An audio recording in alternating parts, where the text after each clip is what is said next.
I'm Miriam, 66, and tonight I learned two things.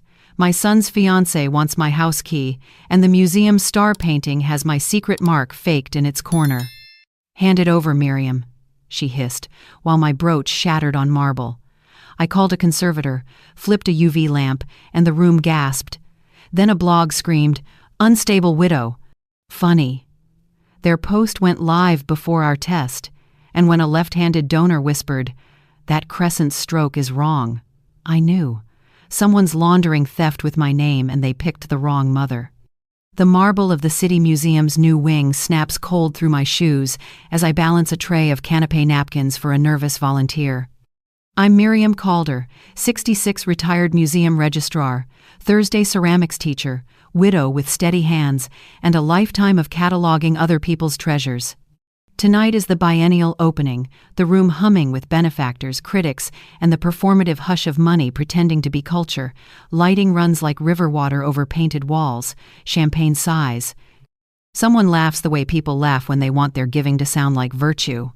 I adjust my thrift store dress, tuck a loose thread, and breathe the old scent of wax and dust that never quite leaves an institution. The wall labels gleam like law. Registrars are paid to doubt. Even in retirement, doubt is my daily yoga. Check the tag, verify the crate, ask who touched the object and when. I still wake to inventory lists in my head, numbers marching like school children across a chalkboard. Accession, location, condition, photograph, note. In my bag, where other women carry lipstick, I carry a UV penlight and a pack of nitrile gloves. Old habits don't retire, they simply go adjunct. I press my palm against my ribs the way divers check air and find the careful calm my husband used to tease me about. "Your pulse is a metronome," he'd say. "Keep time and you'll keep us." He kept me until time didn't. At the donor wall, names are etched in a grid of philanthropy, gilt letters snuggling like cousins. That is where Sienna Vale, my son's fiancée, slides in with a citrus perfume and a hug that feels like paper. Her palms locate my wrist and pinch, a little intimate cruelty masked as guidance. My handmade porcelain brooch, a crescent I fired last winter, jumps its pin, skitters across the marble, and shatters with the neat sound of a cup confessing. Heads turn. She lifts her voice just enough for the mezzanine. "Miriam, give me the studio key. Theo and I need the space. You're hoarding materials you don't use." Theo hovers a step behind her, tie-crooked eyes on his shoes as if the stone might read him a kinder verdict. My cheek burns in that old childlike way grief can, as if embarrassment is heat trapped under skin, impossible to cool. I hear myself answer with a steadiness I don't deserve. "It sits under the last work my husband ever touched." Sienna smiles, metal behind mint. A basement with prime ventilation shouldn't sit under one widow's nostalgia. Theo reaches, palms open. "Let's not do this in front of," but we are already doing it, under chandeliers, with waiters pausing mid-stride so the hush can photograph us. They see a tidy widow in thrift store dresses, the kind who marks coupons and murmurs thank you to elevators. They don't see the catalogs built for fires and floods, the triage lists written with a headlamp during a blackout, or the nights I indexed crates by the light of my phone while the city hissed around a storm. They don't see that I carry a UV penlight in my bag like lipstick, that my fingers remember paperweights the way a pianist remembers keys. They see smallness. I see structure. I see the ledger of what is true, and my name written in pencil in the margins. A volunteer thrusts the glossy program into my hands, a little lifeboat of staples and hope. I flip to the evening centerpiece, Lot #4, Mid-Century Nocturne, untitled, Blue City. Rediscovery, it crows. Provenance restored from a storage unit miracle. The press blurb is too perfect. A nocturne no one saw, an artist with no living students to correct the myth, a timeline that jumps gutters like a hurried lie. I rub my thumb over the ink until it shines dark. I have cataloged too many miracles to trust one that arrives dressed. The title sticks under my tongue like a name I can't say. I kneel to gather the crescent shards, their edges biting politely into my palm. A broken moon I refuse to abandon. The studio key dangles from my lanyard, bright brass against my ribs. I do not remove it. I stand, nod once to the curious faces, and step through a staff door into the loading dock, where night air smells like rain. My breath ghosts. My hands stop shaking when they find the phone. Bring chain of custody forms and your best tie, I tell Naveen Patel. And the binder. I text Alina Sorensen. If you're sure, the floor tests won't be polite. I watch a delivery truck reverse. White beeps, stitching the dark. The building's brick flank radiates the day's heat back into the night, as if the museum itself is exhaling. Grief is a shy animal. It brushes my sleeve when I'm alone in institutional shadows. I think of my husband sanding a stretcher in the studio, humming off-key. Sienna wants that room like a wolf wants a lambing pen. She thinks it's square footage. She thinks everything island. I slide the UV pen light from my bag and click it on, a small comet in my palm. If they chose the ballroom, I'll choose the ledger, I tell the air. The volunteer I'd abandoned finds me, cheeks pink with duty. They're calling people to the mezzanine, Miss Calder. The remarks. I thank her, pocket the penlight, and re-enter the appetite of light. The atrium feels brighter now, as if the chandeliers have sharpened their teeth.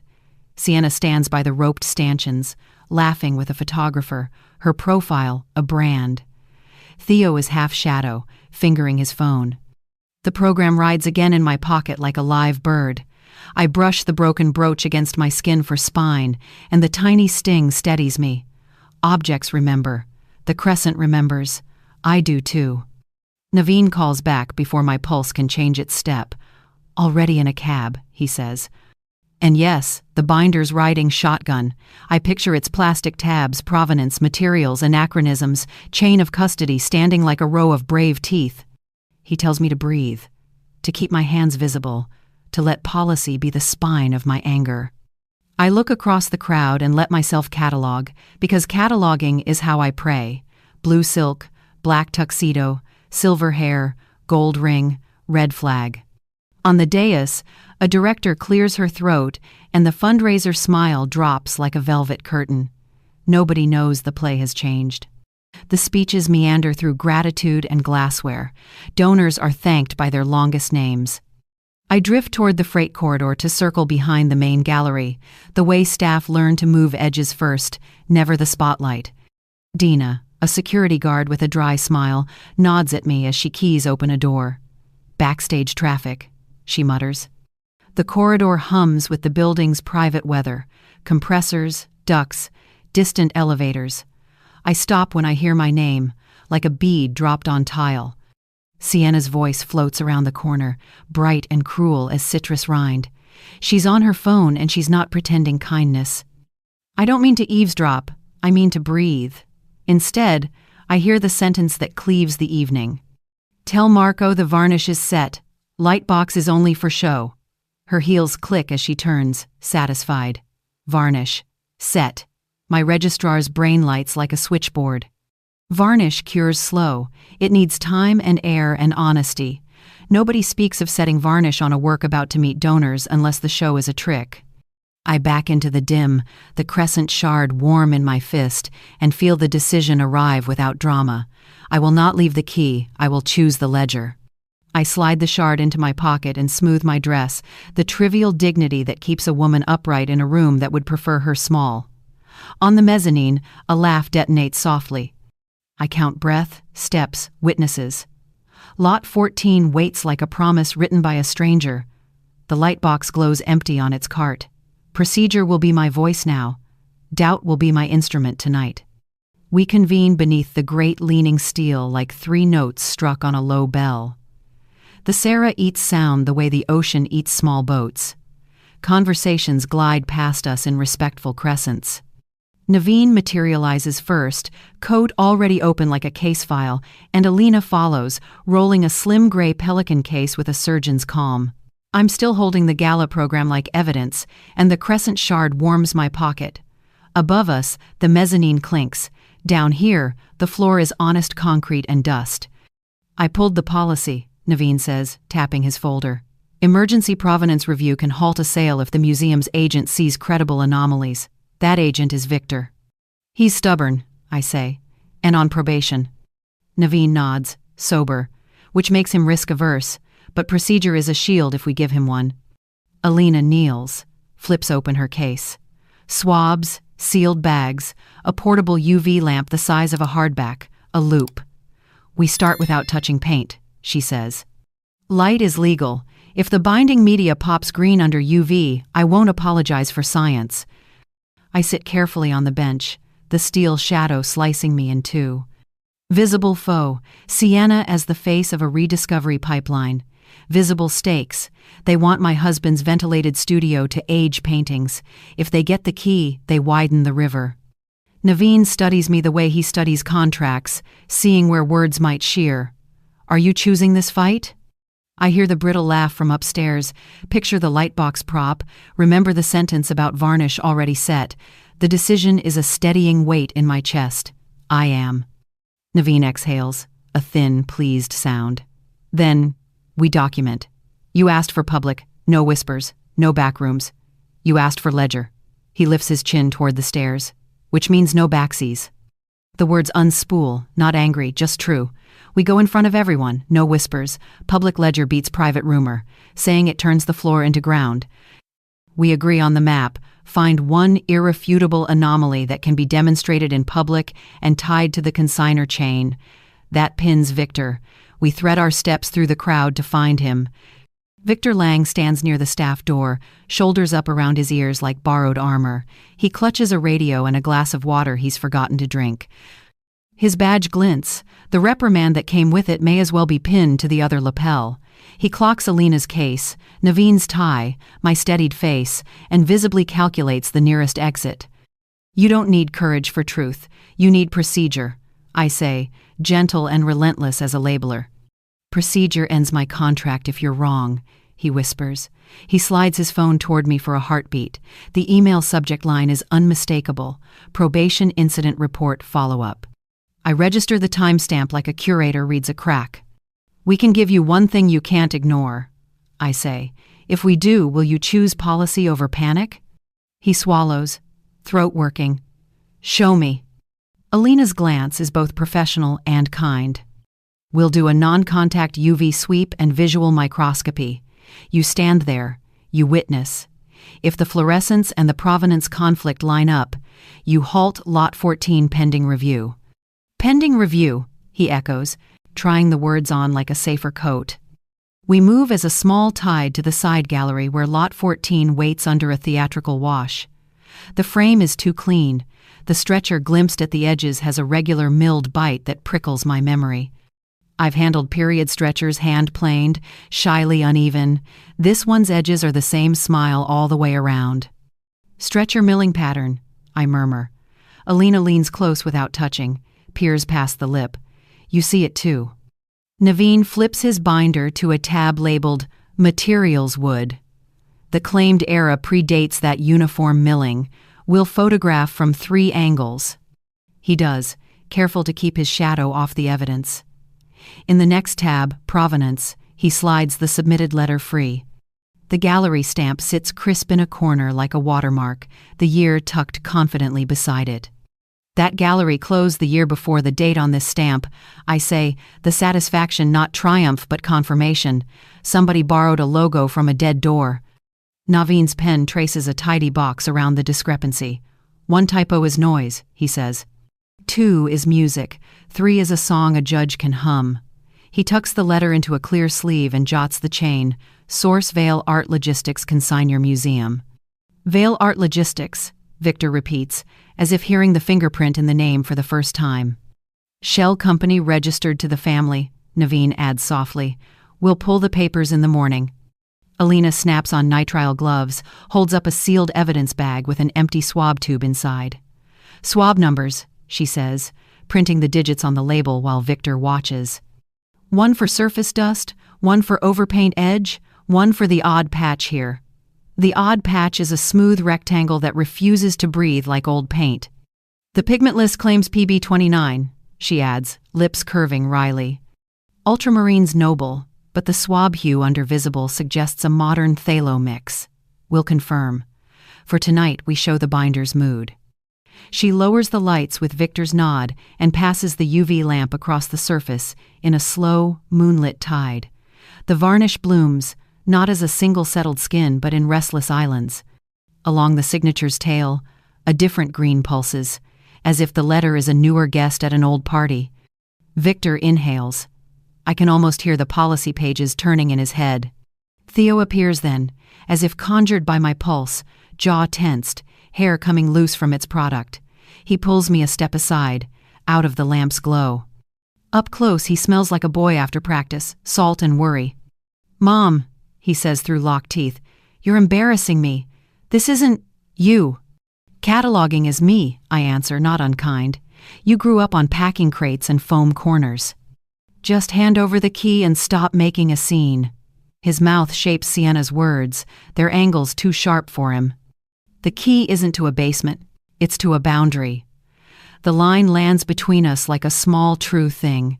He flinches, not at the content, but at recognizing that I mean it. Sienna rounds the partition like she owns the oxygen. Are we having a private tour? She asks, voice sugared, eyes like nails. She skims the UV lamp with a dismissive glance. The light box does the work later for donors. This is theater for staff. Light will tell the truth to anyone, Alina says, not looking up. It's democratic that way. We'll take this to the board if you persist, Sienna trills. You're harassing consigners. We don't try people here. We try claims, Naveen says mildly, pivoting the binder so she can see the boxed stamp date with its quiet indictment. Her smile doesn't falter, but her nostrils flare. Horses smell smoke before people do. Theo, she says without turning, call Marco. He doesn't move. His phone stays still in his pocket like a confession he isn't ready to sign. Victor clears his throat. Miss Vale, we're performing a standard non-invasive illumination test. Your standards are quaint, she says. Museums move too slow for the market. And yet the market keeps counterfeits in business, Alina says, tone medical, not moral. Sienna pivots away with a shoulder that brushes my sleeve like a thrown glove. Miriam, the key. I look at her and see, with a registrar's clairvoyance, the ledger line where her name ends and an invoice number begins. Not tonight. She leaves a draft of citrus and inconvenience. Theo stays. Victor watches the exit swallow her and drops his voice. If I halt lot 14 without board consultation, I might as well set the PR team on fire. You don't need courage for truth, I repeat. You need procedure. He closes his eyes briefly, as if tucking that sentence somewhere he can reach it later. We set up a tiny command under the Sarah, a folding table, the binder open to 3 tabs, Alina's lamp charging, my hands flat on the paper to keep them from looking like fists. Naveen sketches a decision tree on a spare program. Claim test conflict, halt pending review. He writes it in fat black marker, an anchor for Victor's eyes to land on when the room tilts. Evidence begins to stack like clean dishes. Alina photographs the milled stretcher edges, placing a scale in each frame. Naveen overlays the gallery's closure notice with the stamped date in the letter, circling the impossible overlap in red. We number the swab tubes and seal them, Victor initialing each bag with the precise terror of a man who has never wanted to be a protagonist. A donor in a velvet jacket drifts near, hands clasped as if in church. Miss Calder, he murmurs, this is unseemly. When you love an object, I say, the line arriving with its own breath, the least you can do is call it by its true name. He considers me, then the canvas, then the careful procession of light. He doesn't approve. He does not move to stop us. Naveen insists we widen our field, not just the object, but the logistics wrapped around it. Rediscoveries travel, he says. They leave footprints. He turns to Victor. Do you have consignor shipping documents? Victor hesitates, then reaches into his jacket for a folded copy. If anyone asks, he mutters, I handed you a brochure. The carrier name repeats like a drumbeat. The pickup times are consistently late night. The alley listed is a back lane that runs along the seam of my building's block. We tie a string to the board, I say, remembering my husband's way of mapping projects with red thread. We don't have cork here, but we have a page and a pen. We draw thin lines from Vale Art Logistics to the carrier to the alley to the museum dock. A tidy little map of shadow. Find me one thing I can't ignore, Victor had said. The page already looks like a reason. Alina lifts her loupe and leans into the lower right, where the signature rides the pigment like a boat on a too-shiny lake. "There," she says softly. "Edges are wrong." She angles the UV again. The tail of the name lights a different green. The letter's skin is newer than the field it pretends to belong to. "Retouching along the signature," she narrates, "for the recorder we've placed on the table. Likely a separate hand." My mouth is dry. There is a private tremor in seeing the word that once shielded me pressed into service by a thief. The nocturne here isn't my hand. It's pasted with the confidence of someone sure no one will look. I think of stroke order and breath, of the way a line reveals its author by where it runs out of courage. This one runs and then skids. Victor looks up from the loop's screen and meets my eyes. In his, I see a man leaning toward a decision and a man afraid. Both are true. "Show me one more," he says, and the plea in it makes me kinder. Naveen flips to a tab marked Prior Veil. Inside is a neat grid of small photos, shippers' labels captured from consignments over the past 2 years. "I thought these matched," he says. Now I know they do. Each label carries the same carrier barcode format, the same pickup window, the same note in a handwriting that thinks it is casual, after hours only. The pickup locations alternate between 3 alleys. One of them is the narrow ribbon behind my building. He taps the bottom of the page, where a list of dates has begun to look like a metronome. "Late-night pickups, same carrier, same pattern," he says. And here look. He aligns tonight's consignor paperwork beside the page. The barcode font is identical to a series from 6 months ago. I can feel the red string tighten. "Late-night pickups from an alley that runs behind my home," I say quietly, the micro-reveal sliding into place like a drawer. "They've been staging in my neighborhood." Victor exhales. The sound is long, like someone stepping off a curb into traffic and trusting the light. "I'll need the PA code," he says to himself. Then to us. "If the board asks why, I will point to this. If the press asks why, I will point to this. If I lose my badge, I will sleep. Procedure will hold you," I tell him. "We will hold you." He nods once, as if accepting a weight designed for his hands. Around us, the gala tightens like a corset, louder laughter, brighter lights, the collective pretense of certainty. Under the steel, under the binder's sober tabs, a different kind of ceremony begins. The ritual of evidence, the choreography of doubt. We have our irrefutable thing, or close enough to touch it. We have a chain that leads to a door.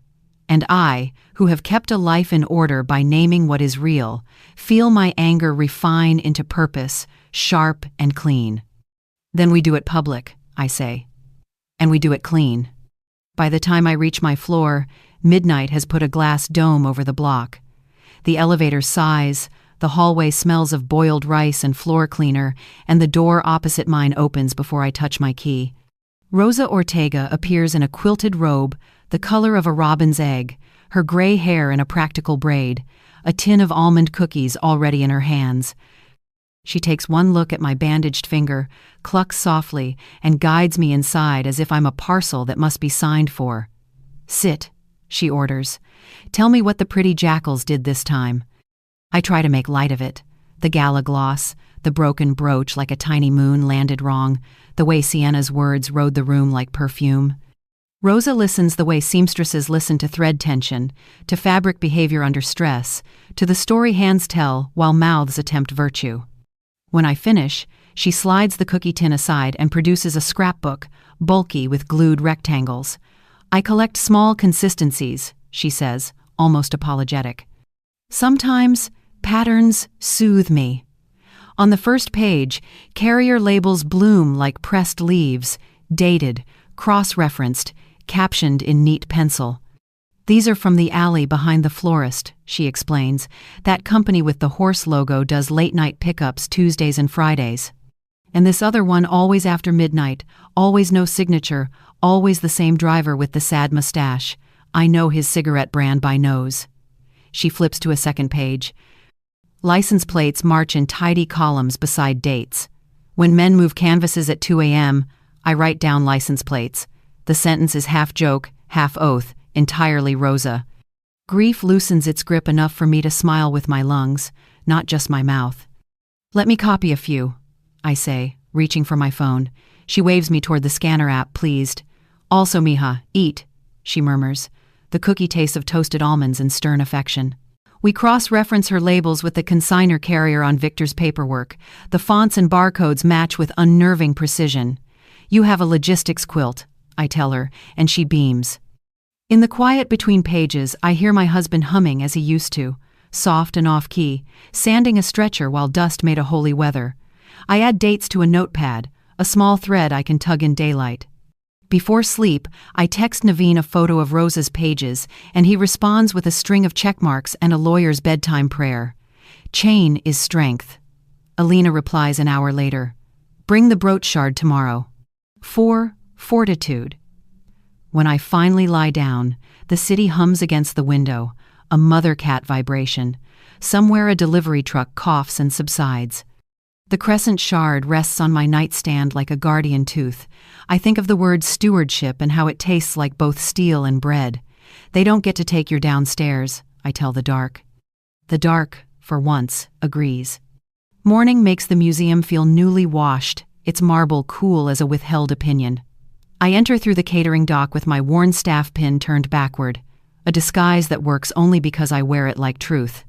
In the prep kitchen, steam rises from a trough of coffee, and a young man flourishes a towel like a maitre de magician. Miss Calder, he whispers. It's Kamal Reyes, cater waiter and my stubbornest Thursday student, the one who can center clay by instinct but overworks rims into exhaustion. His eyes dart to the hallway. I filmed something dumb last night. You need to see. We duck behind the rack of chafers, cathedral of stainless steel. He pulls up his phone. The video opens on Sienna in the green room, ring light crowning her like a patron saint of optics. Her phone sits on a tripod. She faces her own reflection with a devotional calm that curdles. Elder abuse. She is practicing.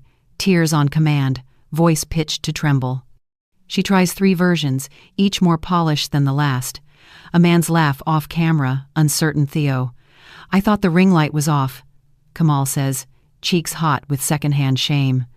I'm just the guy with coffee urns, but I know when a script's rehearsed. Did anyone see you?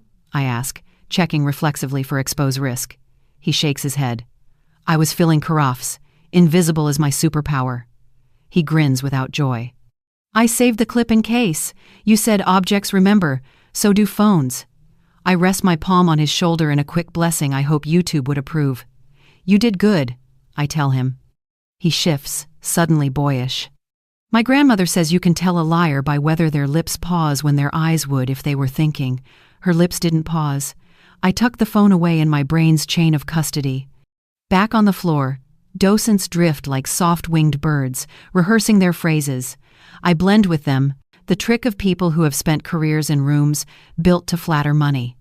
Lot 14 glows in its velvet cradle. From this angle, the paint surface reads polite. From any angle, the stretcher still looks like a machine, smiled it into being. Sienna arrives at my elbow, soft as wire in a silk blouse the color of a lens flare. Still here? She asks, sweet enough to etch glass. You must love a room that doesn't love you back. Rooms don't love, I answer. Objects remember. You mistake policy for power, she purrs. No, I mistake power for stewardship. Policy keeps it honest. I meet her eyes long enough to be a mirror. She blinks first, recovering with a practiced laugh. You'll hand over the key, she murmurs, leaning close so only the painting can eavesdrop.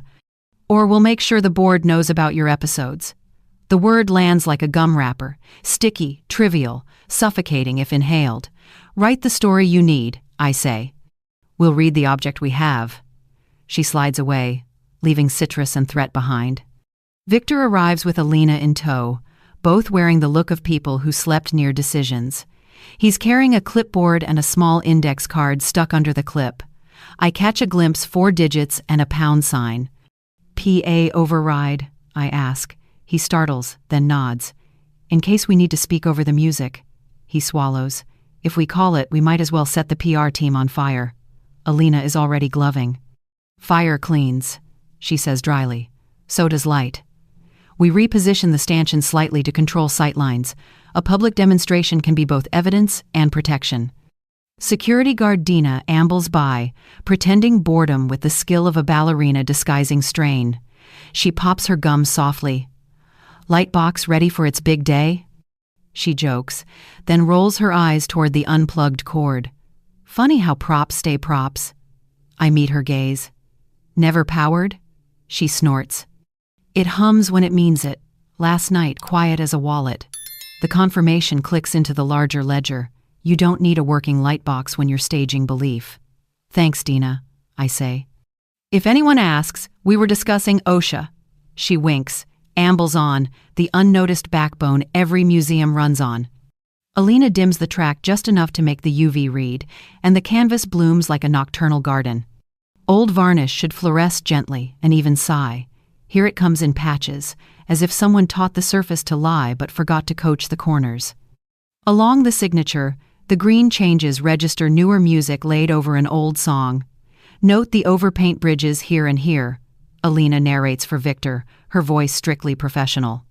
"See the discontinuity and fluorescence around the final letter stroke." She doesn't say forgery. She doesn't need to. The light says what law will later. A couple in cufflinks pauses, watches the purple wash, whispers about science. "I let my face be nothing and everything, teacher, registrar, widow, woman who loves objects and has run out of patience for the flattering lie." "We'll do a dust swab," Alina adds, logging the tube number. No contact with paint, enough for a preliminary binder sniff at the lab. Victor records initial and time, lips moving as he writes the digits. He looks like a man counting beats to cross a river on stepping stones. The card under his clip glints. Courage can be 4 numbers and a small act. Rosa texts a photo of another label while we work. When men fetch art at 1:52 a.m., their trucks cast the same long shadow on brick, and she recognizes it like kin. Naveen chimes in with a pull from public records that attaches Vale Art Logistics to a shell with a tasteful suite number and no actual mail. I thread Rosa's dates onto our string of evidence, feeling the timeline tighten. I think of how quilts start as scraps and end as warmth, how a woman with a pencil can become a statistician when the city bullies what she loves. Sienna returns with Theo in her wake, his face pale in the way paper goes translucent held to a lamp. "Are we finished playing CSI?" she asks, sugar hardening to amber. "The donors are restless." Victor straightens, the clipboard suddenly a shield. "We're conducting a standard illumination assessment," he says, voice low but steady. "It's our responsibility to ensure accuracy." She smiles with her teeth. "Your responsibility is to keep a gala running." He doesn't flinch. "Not if it's built on error." Her gaze flits to me and back, calculation sharpening. "Careful, Victor. You're on thin ice already." "Truth is heavy," Alina murmurs. "It tests ice." Theo clears his throat, words scraping. "Maybe we should—" He stops, a fish tugging a hook. Sienna touches his sleeve just enough to read his concern. "We will speak to the board," she announces, stage ready. This ambush is harassment. She pivots to leave, then pivots back, a dancer's echo. "Miriam," she adds, sweet as poison, "how is your memory lately?" I stare at her until the question wilts. "Intact enough to know the difference between a prop and a test," I say. Her jaw flickers. She retreats, dragging Theo's shadow. When the lights come up, the canvas looks the same and not. Once you've seen a lie, you can't unsee the seam where it's stitched. Victor exhales like a diver breaking surface. "If I call it now," he murmurs, "we'll be in the news by lunch." "We will anyway," I say. "Better for truth to pick the angle." He nods, thumb brushing the corner of the index card. "I'll hold the code," he decides. "You hold the ledger." We agree to finish our sweep quietly, to document without drama, to let the facts do the talking until they can't be ignored. Kamal finds me by the service corridor with a face like breaking news. "There's more," he says, urgent. "I only showed you the beginning earlier, the rest uploaded slow." We step into the hush near the staff lockers, deodorant and lemon cleaner warring amiably. He presses play again. Sienna faces the ring light, eyes sprinting to the right where a cue card might be. Her voice softens to a trembling mother-in-law concern. Theo's voice floats from behind the camera, uncertain. She breaks character, steps toward him, and coaches in a whisper that thinks it's private. "If I cry, she instructs. You look wounded on my behalf and say, "Mom is unstable. We're trying our best." The line lands with the chemical sting of ammonia, an insult and a cleaning agent at once. In the video, Theo says nothing. You can hear the small clack of the ring light as she adjusts the angle to flatter a future lie. Kamal pauses, shame flushing his ears. "I didn't know whether to send it or set my phone on fire," he admits. "Send it," I say, voice careful. "And keep the original safe. Phones can forget when asked to." I forward the clip to Naveen with a note. Rehearsed smear, time-stamped, green room, ring light visible. He replies almost instantly, "This alters context. Keep it tight until we decide venue." I pocket my phone and lean my head briefly against the cool locker, the way one leans against a familiar tree, sturdy and inattentive to human drama. Somewhere in the building, a tour applauds a docent's practice joke. In here, the quiet applauds nothing. I feel anger settle like a kiln reaching temperature no hotter than necessary, no cooler than useful. On my way back to the gallery, I pass Dina again. She angles her chin toward the lightbox and mutters, "Still a pumpkin." I huff a laugh I don't feel. In the doorway, Victor stands with his clipboard and his small card, a general with one bugle note. Alina joins us, her lamp charged, her expression the fierce neutrality of a scientist who loves art more than reputation. We are, all of us, ordinary people holding a line with mundane tools, pens, lamps, cookies, phones, a scrapbook that smells faintly of glue. Before we disperse, I text Rosa. "Your quilt is warm." She sends a string of prayer hands and a knife emoji, then follows with a heart, as if remembering to temper steel with kindness. I adjust the crescent shard where I've strung it on a ribbon, not jewelry so much as company. When I step back into the gallery, Lot 14 waits, the surface calm, the underlayers restless. I am not afraid of restless. I've lived inside it for years. "We're not finished," I tell the painting under my breath. It says nothing the way objects do, but it remembers. Naveen drafts the protocol on a single immaculate page, the way a surgeon labels a tray. Title at the top, centered, "Public Illumination Demonstration Non-Contact." He reads it aloud once. A litany built to calm frightened administrators. Illumination only. No mechanical contact with paint, raking light microscopy permitted, chain of custody established before and after imaging, images time-stamped and witnessed by operations, narrations recorded with exact time, location, and present parties, and finally the clause that turns procedure into a lever. Victor, as operations director, may halt the lot if observed surface anomalies cohere with a visible provenance conflict that a reasonable non-specialist can understand. "If you give a system language," he says, smoothing the page against his binder, "it behaves." The sentence feels like a handrail installed along a dark stair.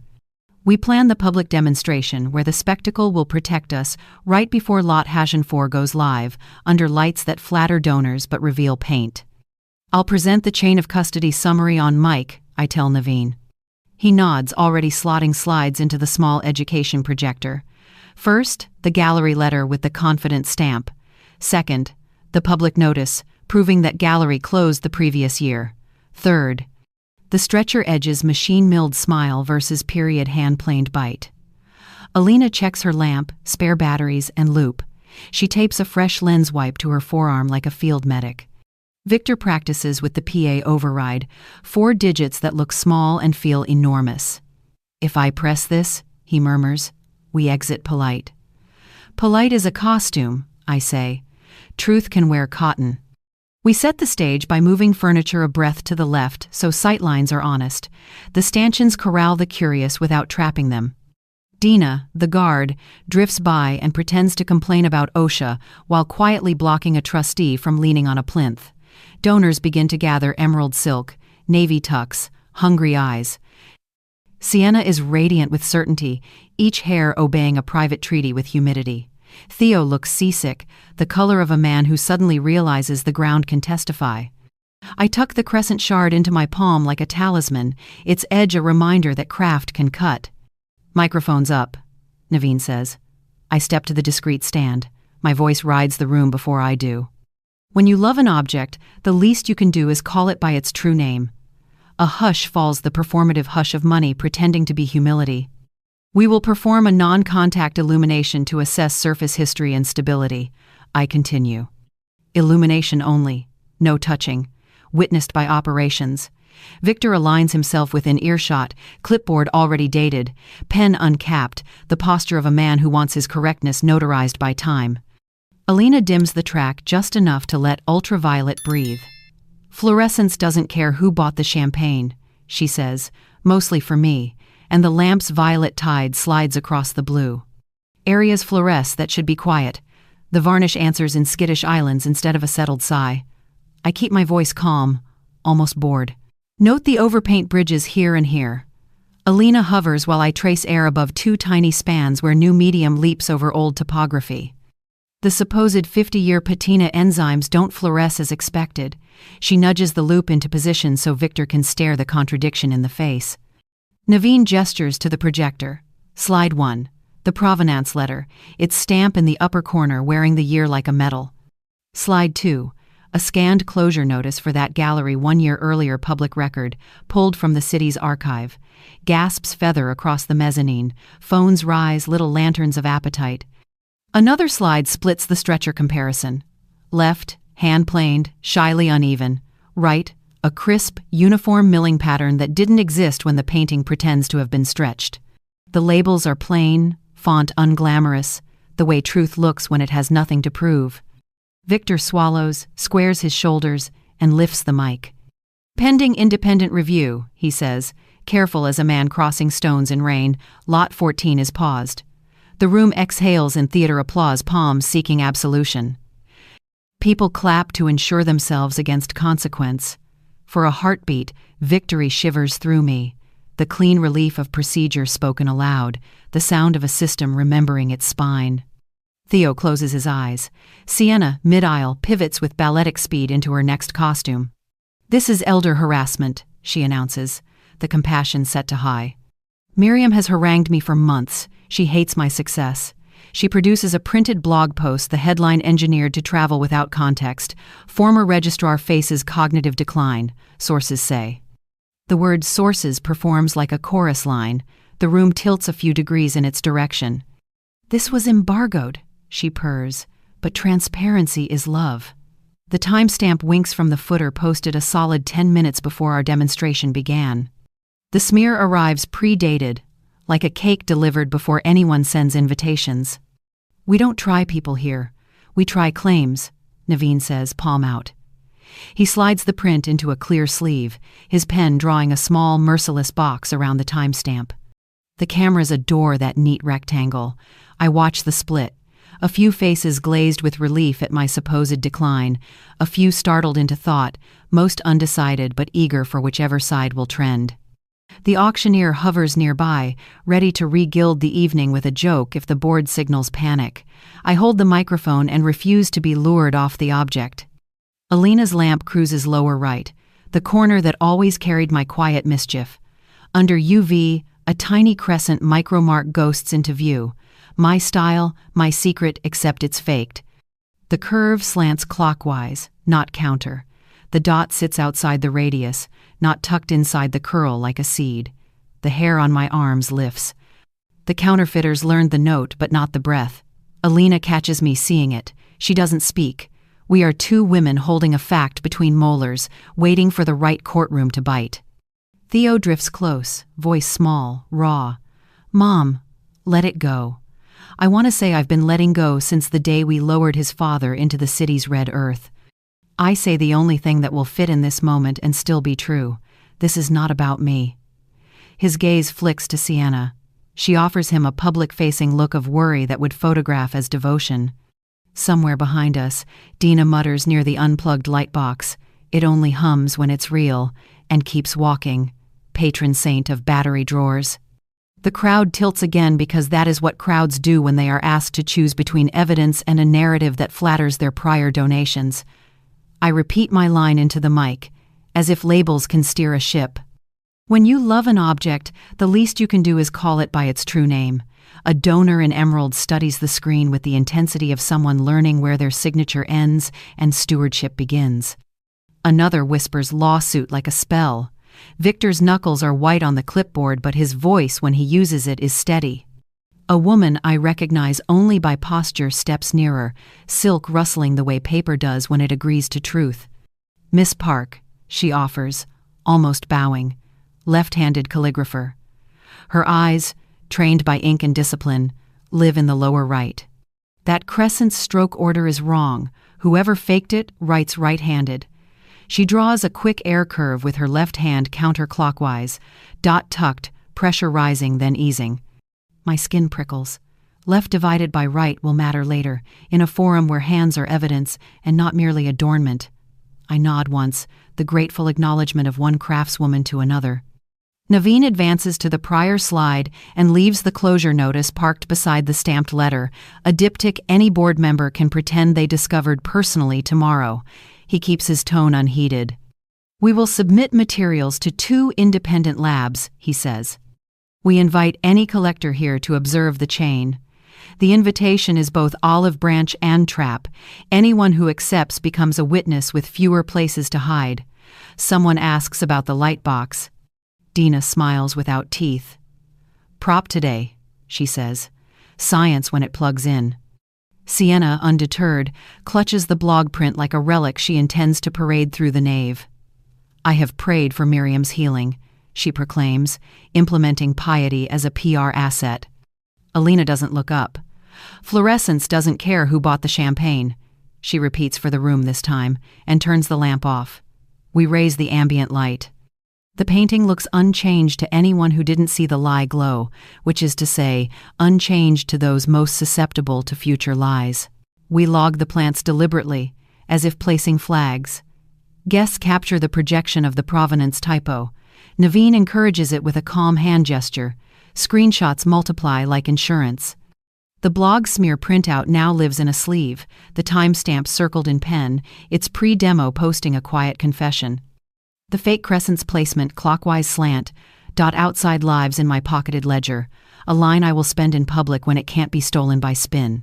Miss Park's observation is catalogued as an expert note. Left hand versus right hand stroke order.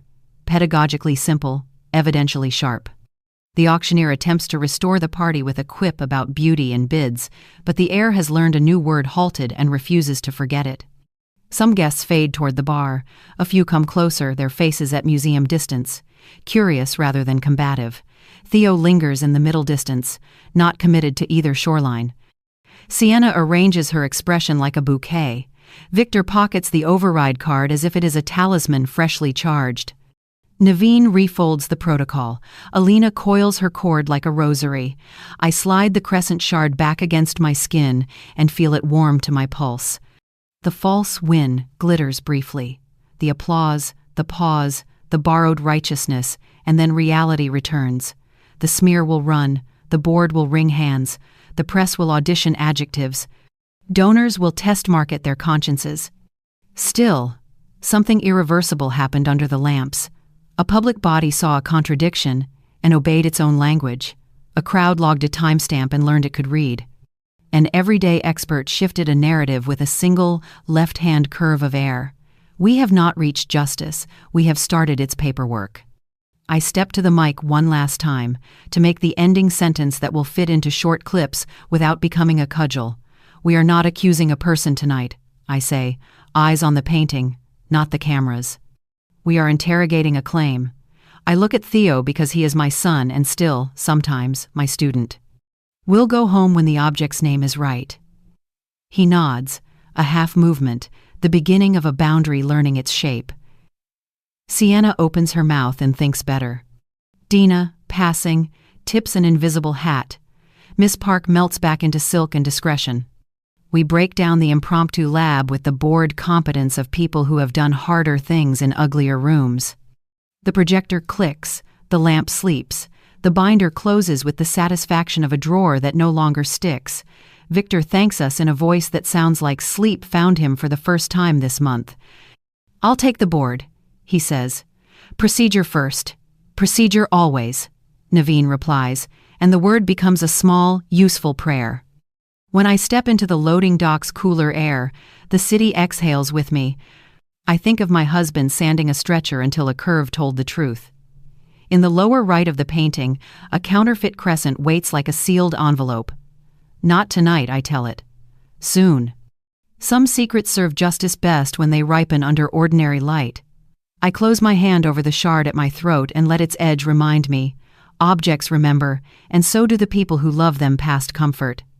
By morning, the veil machine is already humming. Anonymous blogs publish pieces heavy with concern about my stability, quoting unnamed docents who never worked a single inventory day with me. A glossy outlet runs a slideshow titled, "When Passion Turns to Obsession," my face framed by a frieze from the gala. A courier hands me papers on the sidewalk, a temporary restraining order seeking to bar me from defaming consigners and from entering any storage room without a board escort. Theo reposts a tidy graphic that reads, "Safety first," adds, "We love Miriam and hope she rests." He likes 3 comments that say I should step back. The likes hurt worse than the post. My Thursday ceramic slot is paused pending clarity. The email smells like neutral soap. A coordinator calls my class valuable and my presence disruptive in this moment. The museum releases a statement with 12 verbs and 0 courage. We value all voices and will review procedures. I read it twice for nouns. None of them are truth. My kiln window goes dark at night like an eye closing. But data moves even when reputations stall. Naveen files our affidavits with precise timestamps and a polite threat. We will seek sanctions if anyone tampers with evidence. Alina splits the swab set. Blind labels go to a second lab across town, signatures hidden under tape. Kamal's clip leaks a ring light haloing Sienna as she rehearses tremble and outrage. The internet, Board of Saints, recognizes a script. The comments teach themselves chain of custody in real time. A conservator I trained a decade ago emails, "If you need an amicus, say when." Rosa texts 3 plate numbers and a heart. On the bus I sit behind the wheel well, where the ride is roughest and honesty grows. I pour the shattered crescent into my palm. Streetlights drag gold stitches through the window. The city scrolls like an unending receipt. In the curve I see the mark I invented when anonymity was the price of feeding a boy and keeping a studio. Counterclockwise, dot tucked close. The private grammar of safety. I close my fist to feel its edges, then let my palm bloom again. Not yet, I tell the shard, but soon. Outside, buses hiss, brakes singing iron. Inside, I steady my breath, counting to 8, promising the ledger patience, promising the city I will name what it loves faithfully. They hit money first, because money is the string that jerks a life without leaving bruises. The foundation that funds my community class emails a sentence with ice in it. They regret the optics and must pause disbursement until narratives stabilize. My kiln hours vanish from the schedule with the quiet of a thief shutting a drawer. By evening, a cream envelope wedges under my door, 30% rent increase, effective next cycle. The landlord's letterhead wears the Vale surname like a watermark. Downstairs, our neighborhood watch group chat lights up with a post accusing me of storing dangerous solvents in a senior building. The list includes turpentine I do not own and a toxin that would terrify any inspector worth his clipboard. A line of worried emojis marches under my name. Rosa arrives with her robe tied tight and a look that could stop weather. She lifts the envelope by its corner like a moth wing. "They're trying to move you without touching you," she says, settling me at the table where my husband once lined clamps like soldiers. I inhale from my back the way she taught me, slow 8 counts that push air under the ribs. Sorrow tries to shrink. "Mija," she says, cupping my cheek, "they picked the wrong grandma." I write that sentence in my head like a heading. The next morning I call the foundation. They speak in donor grammar timelines, advisory board, optics, and I answer in registrar dates, records, chain. The call ends with sincerity, but without money. I email the landlord's agent, requesting the lease clause that allows an increase like a slap. He replies, "Given your age, stairs are a liability." I type, edit, and send. The liability is your paper trail. Then I forward the correspondence to Naveen so the words can live inside a binder where paper earns wages. Loss lands wider than my doorstep.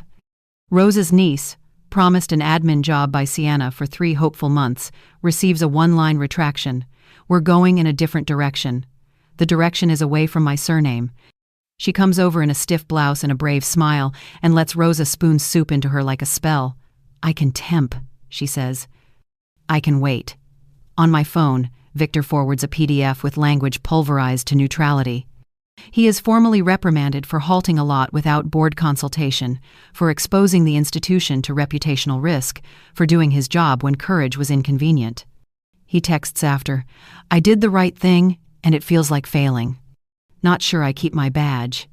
I bury my face in a towel so the phone won't hear me cry, then wash my eyes, knot my hair, and put on the thrift store dress with pockets big enough for policy. But data moves while reputations stall.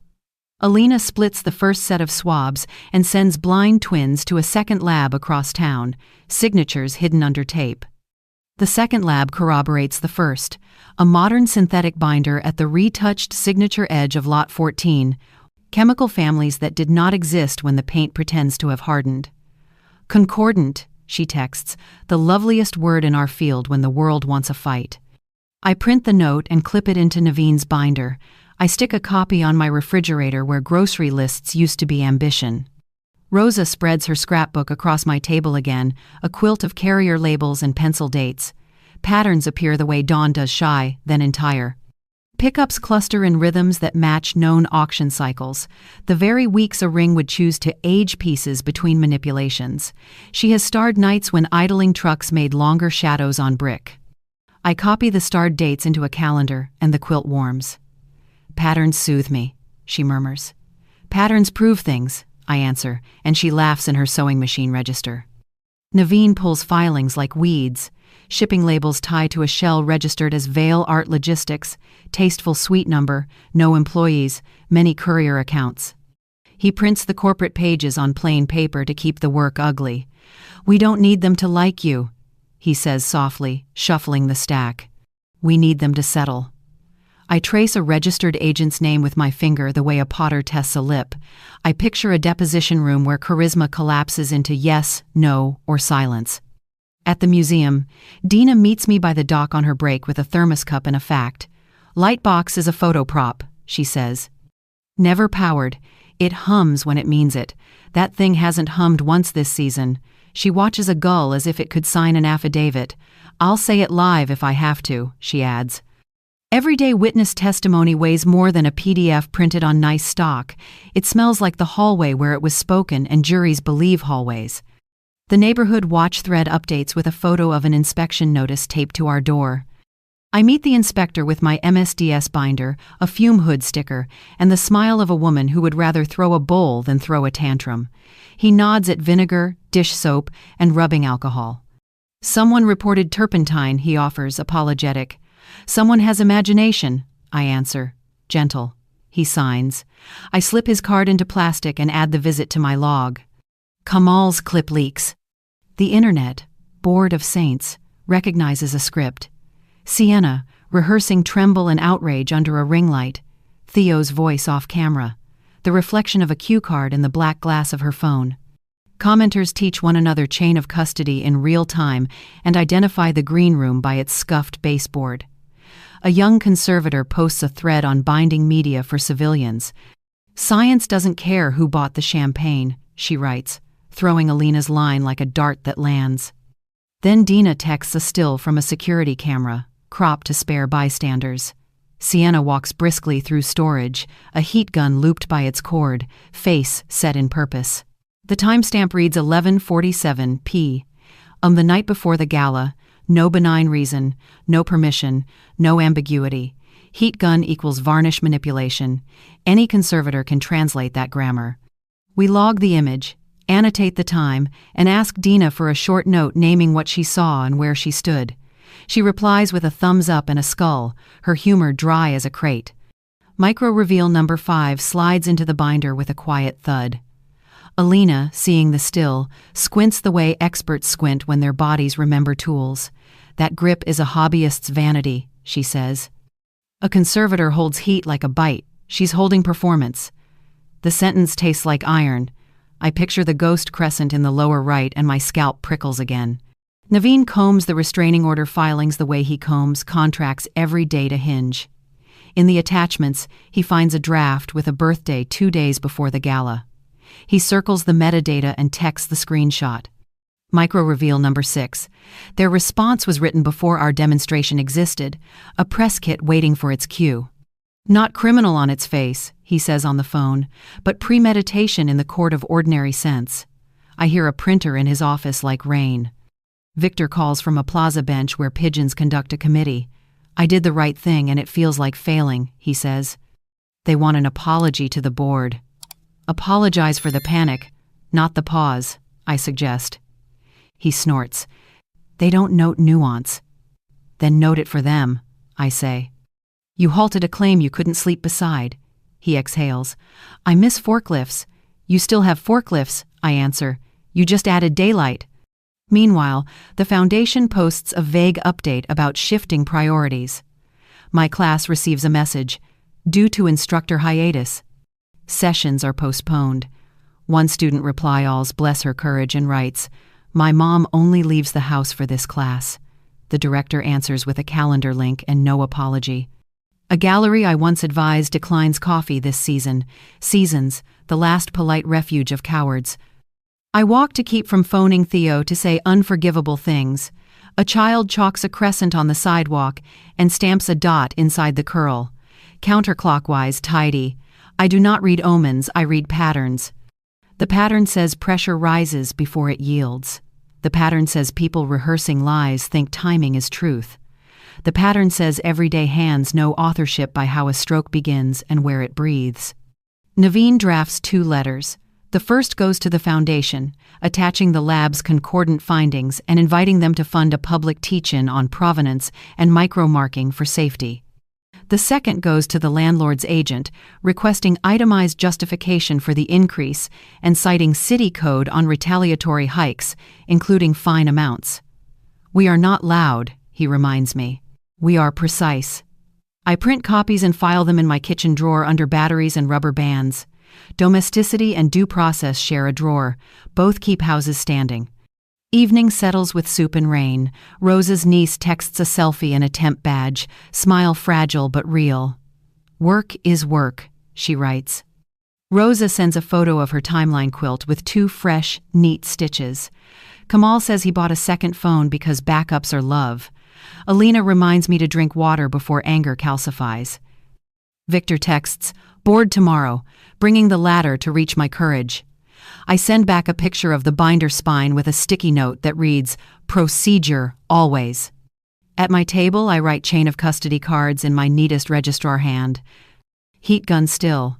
Source security image. Witness Dina. Context storage corridor. Near lot 14 staging. Time 23:47. Date the night before gala. Relevance varnish manipulation inference. Predated injunction draft. Source court e-file. Witness Naveen.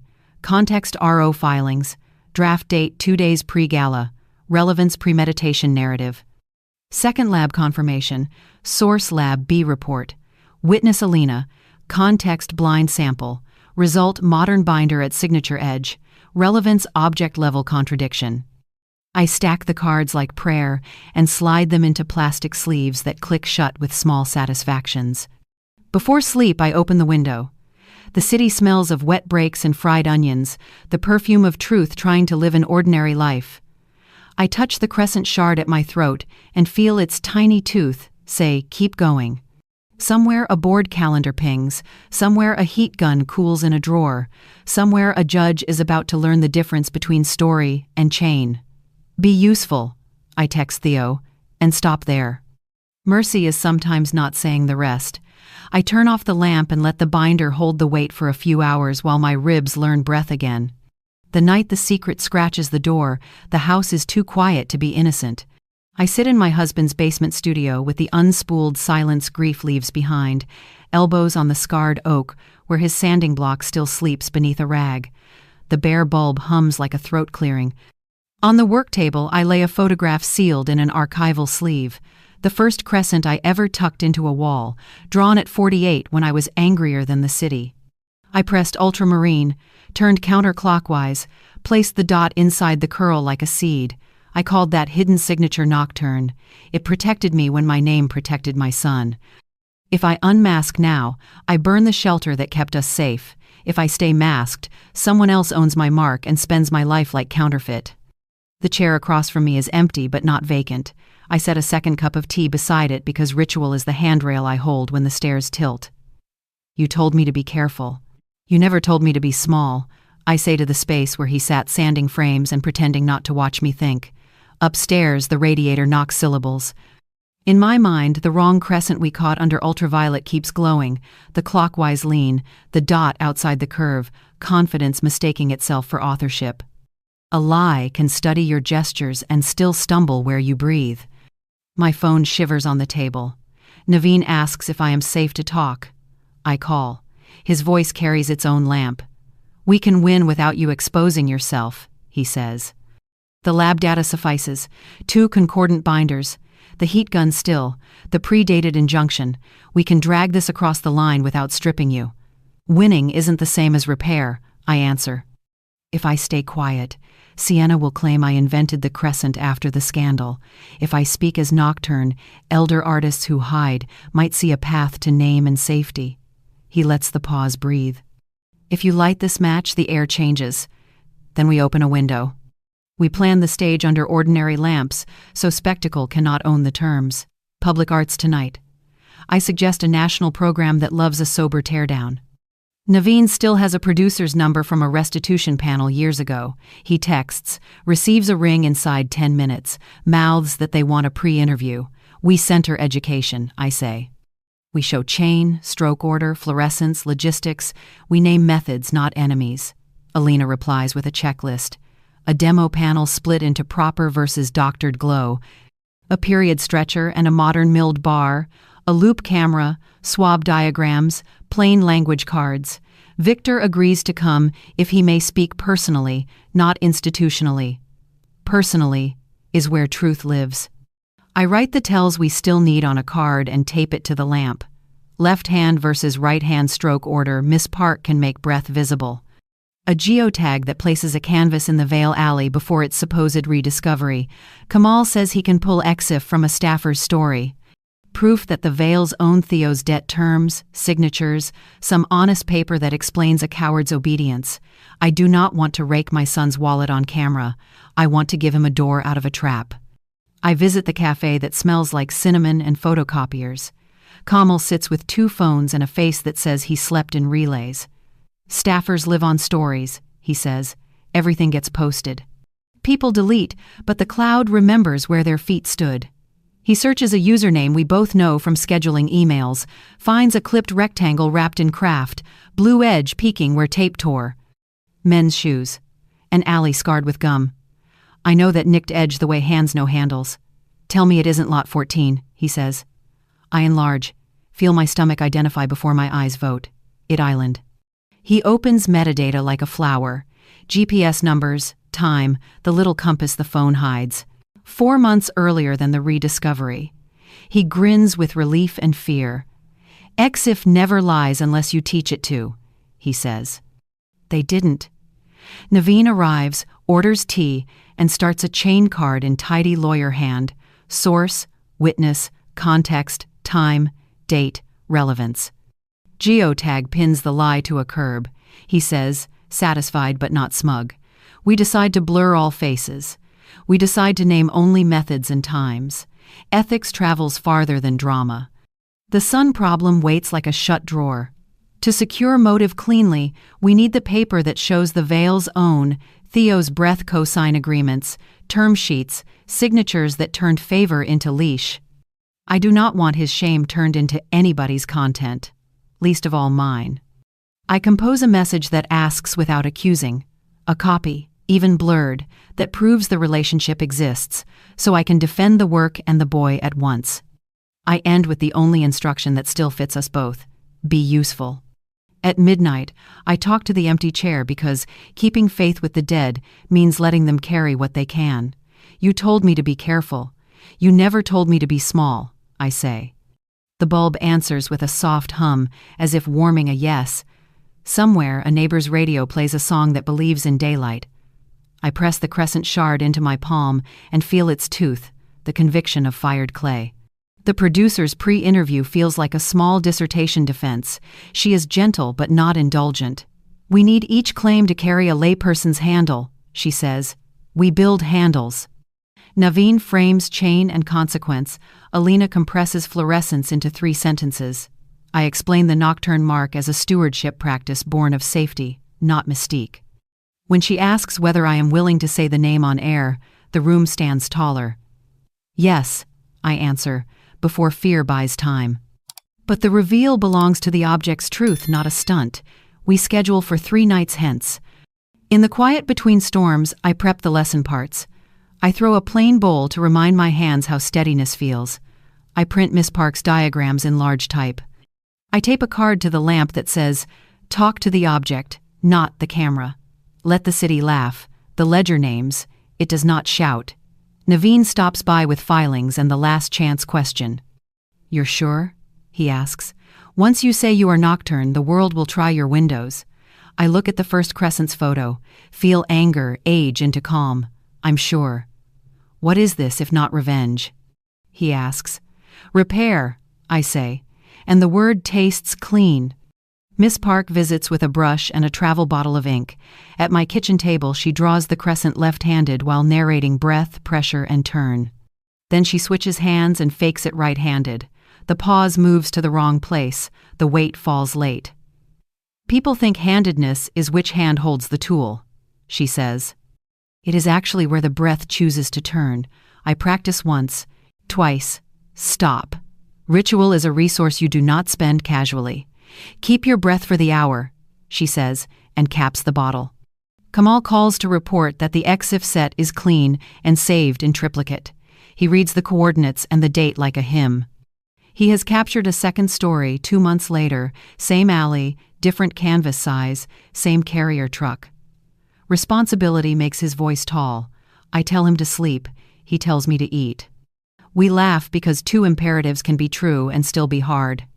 Theo replies after midnight with a photo of a term sheet. The top line and lender are blurred, but the cosign box is not, and the surname Vale sits there like a lock. A second image shows a payment schedule larger than a junior architect can carry without wobble. No apology, no essay, just, "I didn't know how to tell you." My heart performs its old ritual: break, mend, break, mend. I file the images, whisper "thank you to the man who is my boy," and type "be safe." He replies with a dot, which in his language is yes. The night before the taping, I return to the basement studio. The secret scratches less like a trapped animal and more like a house cat asking to be let out. I hold the broken crescent from my brooch and let its edge press a small conviction into my skin. "Not for fame," I whisper. "For repair." I think of elders who signed under kitchen tables, of neighbors who hid their names to protect children from men who love the echo of their own shoes. I think of museums that can learn that custodianship is not a brand but a behavior. The city outside mutters into rain. I text the team a final checklist. Alina, demo panel, loop cam, swab diagrams, plain language, Naveen, binder tabs, chain cards, shell filings, Miss Park, brush, paper, 10 words to teach 1,000,000 screens. Victor, speak personally, say halted, not sorry. Kamal, EXIF on a clean drive, backup in a pocket, phone in airplane mode. Me, breathe on a count that reminds the body it has a spine. Montage begins the way a kiln warms, quiet decisions turning into heat. Alina spends her morning building a demo panel the size of a cutting board, half coated with a proper, aged varnish, half doctored the way a hurry lies. Under normal light, it looks like a single, polite surface. Under ultraviolet, the halves confess. She photographs the glow like a weather map and tapes labels in plain type so a layperson won't need to guess. Right glow, wrong glow, she says, practicing the cadence that will carry on air. She packs a period stretcher and a modern milled bar, then prints a diagram showing how overpaint bridges a valley it didn't earn. Science is theater only when the audience expects miracles. Otherwise, it is just good lighting and a steady hand. Naveen scripts flow the way engineers fix a river. Claim test finding chain. He writes the arrows in thick black marker, then reads the line out loud until it feels inevitable. "We'll lead the audience by the elbow," he says. No adjectives they can litigate, all nouns they can repeat. He assembles chain cards like patron saints, each inside a sleeve that clicks shut. Lab results concordant. Light box as non-functional prop. Heat gun still with time. EXIF geotag. Shell registry. Restraining order draft date.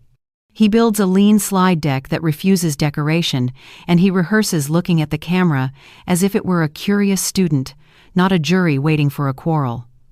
Rosa spreads my living room rug with her quilt of days, labels, plates, pickup windows, doodled arrows that look like little birds migrating toward auction cycles. She threads 2 fresh rows in red so TV can see the pattern even from a couch. "If they blink," she says, "we'll stitch bigger."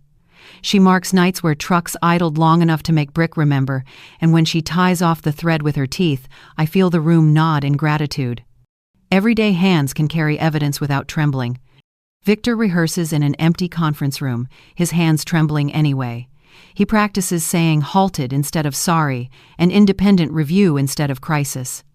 In the reflection of a framed poster, his mouth tries courage. He texts me a photo of the PA override card and writes, "I thought integrity would get me fired. Turns out it gets me sleep." I reply with a picture of my crescent shard on its ribbon.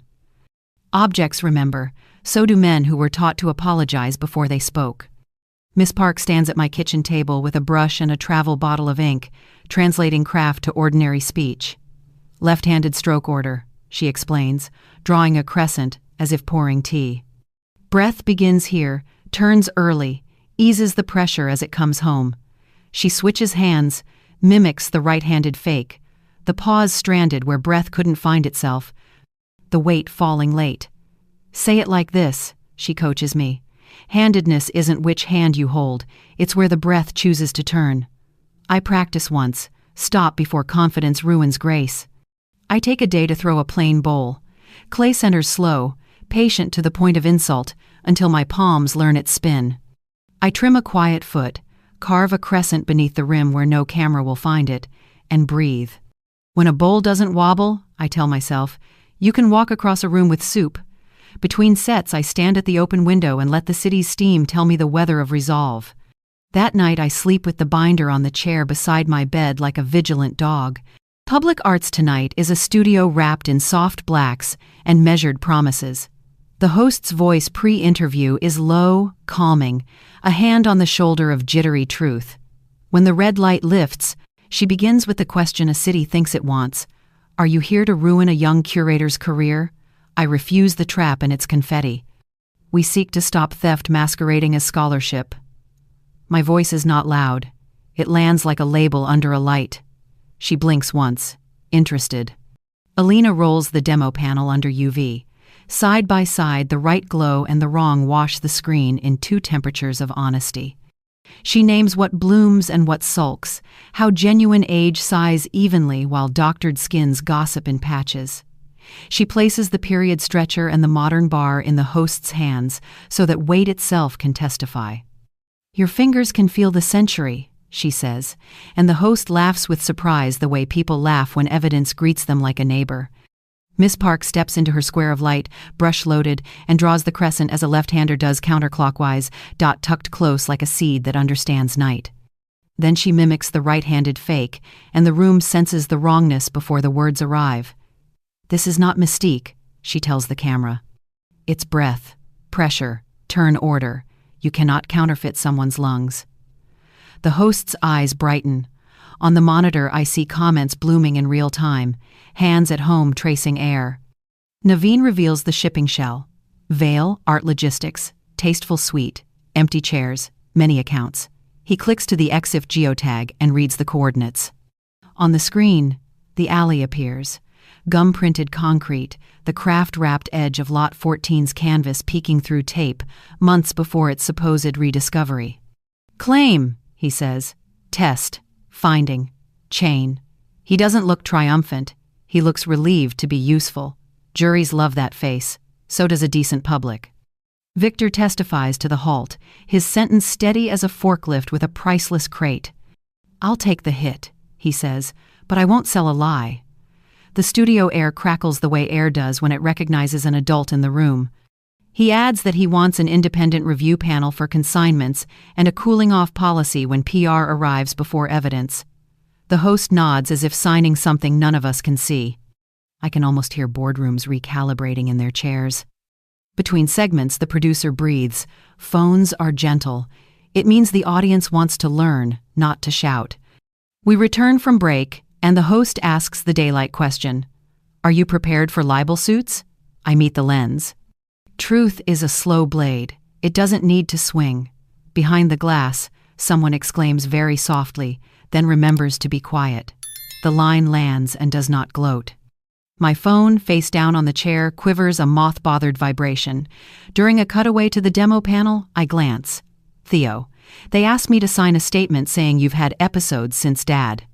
I won't. A second bubble chases it. I'm sorry. I was a coward. The third reaches farther than apology. He forwards the document prepared by Vale Counsel language tidy with malice, citing the restraining order draft date 2 days pre-gala, as if a clock could bless intent. I feel anger rise like a kiln and cool, because we planned for heat. I type, be useful. He replies, I've sent it to Naveen. Then, I'm here. Green room. Breathing. We have method, motive, timeline. Tonight we add witness tampering attempt. Naveen lifts his brow a millimeter when his phone buzzes, scans once, and nods into the camera without breaking sentence. The host senses the current and asks, what just happened? Naveen answers only what the audience deserves, a document corroborating the pre-writing of a smear statement tied to a restraining order timeline. We'll provide it after the program. No flourish, just a card added to the deck. We pivot to the object again, because stories heal when you feed them nouns. I say it on air, the sentence that has lived like a sparrow in my throat. When you see a crescent inside a field of blue, ask whose nighted island. I don't claim the name yet. The camera, uncoached, lingers on the shard at my throat, white ribbon snug at my collarbone. Comments bloom a second time. People in living rooms and laundromats making tiny crescents with their forefingers, checking which way breath turns. The host leans in. For people at home who wonder why this matters, why not let the market sort art from art adjacent? I answer the way I answer a student who wants to skip wedging clay. Markets don't love. Custodianship does. When the market sorts alone, it rewards the best liar in velvet. When stewardship leads, we get names right so the dead aren't stolen and the living aren't used. Behind the cameras, a stagehand nods, and I think of the light box that never hummed. Victor offers his last small sermon. I thought integrity would get me fired, he says, smiling like a tired man discovering a steady chair. Turns out it gets me sleep. The audience chuckles with relief they didn't know they wanted. Miss, Park adds, gently, when you know stroke order, forgery stops being glamorous, it becomes paperwork. The word paperwork, spoken by a woman with ink on her fingers, feels like a blessing. During the final segment, the host asks each of us for a sentence that a person can carry out of the room. Alina says, light tells the truth if you let it. Naveen says, write your chain down before anyone writes your narrative for you. Victor says, halt is not an accusation, it's care. Miss, Park says, breath has a direction. I say, we are not here to ruin a person, we are here to stop a practice. The host thanks us, not as players, but as mechanics. She looks into the camera and says, check your labels, which is as good a civic ritual as any. We sign releases, shake hands with people who understand restraint, and step into the hallway air where makeup smells like talc and new paper. My phone pings again. Theo, they wanted me to post it during the show. I told them to post their own lies. I write back, proud of the sentence you didn't say. He replies with a simple, Mom, the word is a lighthouse even when I don't deserve it. In the rideshare home, the city's windows flicker a chorus of other rooms watching other truths try to stand. Rosa's timeline quilt rides on my lap like a lapdog made of dates. I scroll comments until my thumb insists on being human again. People are arguing in good faith and endangered sport. Someone posts a photo of a crescent chalked on a sidewalk, dot tucked close. Someone else asks how to tell a stretcher's century by feel. The internet, which once rehearsed my humiliation, is learning to hold a loop. At home, I set the shard on the work table and read the day's chain of custody cards aloud, as if calling roll. Lab confirmation, heat gun, EXIF, shell registry, predated injunction, green room text. Each card answers present. In the quiet after, I hear the smallest possible sound. Relief beginning. It makes no promises. It moves like a bowl cooling on a shelf, glaze settling, truth deciding what kind of shine it will keep. Before sleep, I send one last message to the group. Tomorrow, we build the room where repair can be seen. Replies arrive like check marks. Yes, here, holding. I turn the shard so the crescent edge faces the window. Night leans in with its old mischief, and I meet it with mine. I look into the lens and let the truth in. I've signed my work as Nocturne for nearly 20 years, not for fame, for safety. My crescents lean counterclockwise. The dot sits here, never there. I lift a page of macro shots and lay them like breadcrumbs, chipped brick in an alley behind a closed bakery, a municipal wall under a pile of posters. A museum storeroom box from a decade back with my handwriting in pencil, accession number trimmed square. The crescent repeats, always the same breath. Curve turning left, dot tucked inside the curl. I rest my finger at the lower right of the easel image. Lot 14's crescent is wrong. I do not raise my voice. Light raises it for me, the way morning makes dust visible. Nocturne was my shelter. Tonight I'm naming the shelter so no one else can steal the house. Studio silence follows like an intake of breath the city finally allows itself. The host's card hovers at her knee, unread. You're saying the star lot was doctored to impersonate you. I'm saying a ring used my work to launder theft. We let the distinction sit where cameras can hear it. Naveen lays down the legal next steps with the voice of a steady metronome. Preservation letters to every custodial hand, notice of potential spoliation, a formal complaint to the state attorney general, and a referral to the district attorney. Alina names the labs. 2. Blinded. Concordant. Victor asks, publicly, for an independent review board for consignments and a cooling-off policy when press arrives before evidence. The host turns to me once more. Why stay anonymous so long? To raise a son without letting the city eat him. People at home put their hands down as if to sign something that matters. After the taping, the hallway smells of talc and paper. We sign release forms with hands that remember other signatures. A producer thanks us for teaching without heat, which is the best compliment I've had since a child once told me Clay had stopped being afraid of her. In the parking lot, phones bloom like moons. The injunction that pinned my feet to the museum's threshold meets its first morning in court and loses. A judge calls it prior restraint wrapped in perfume and sends it back without ceremony.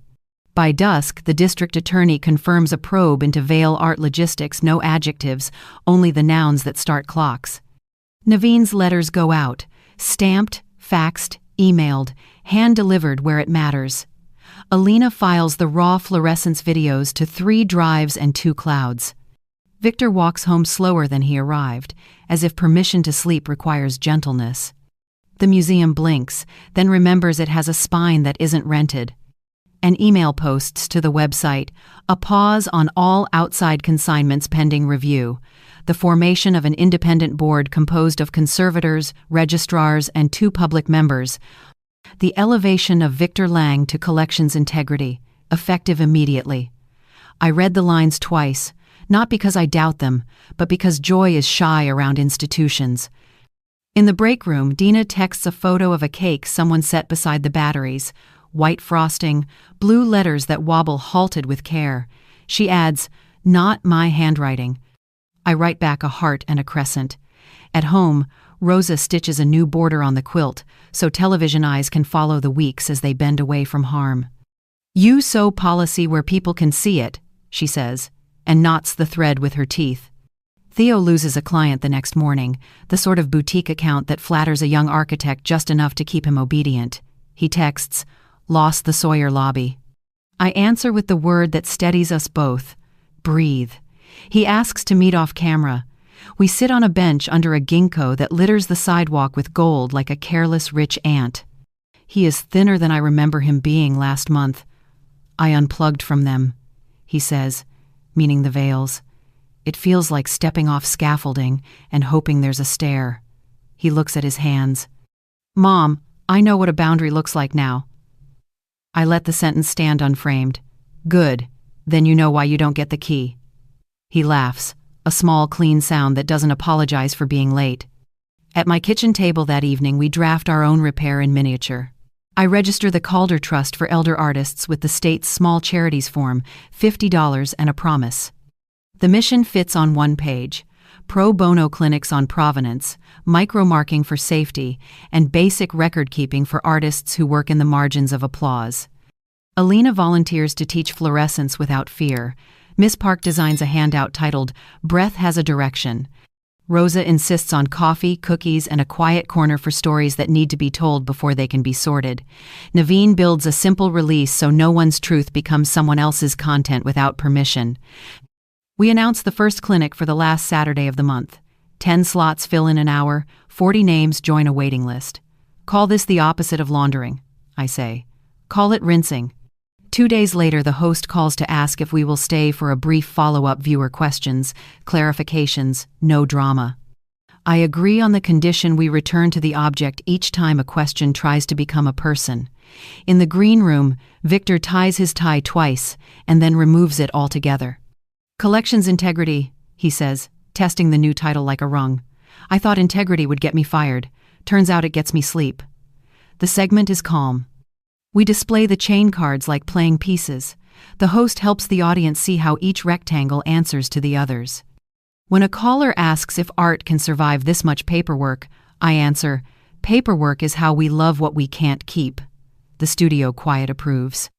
On the way out, a custodian thanks us for saying halt like care, not punishment.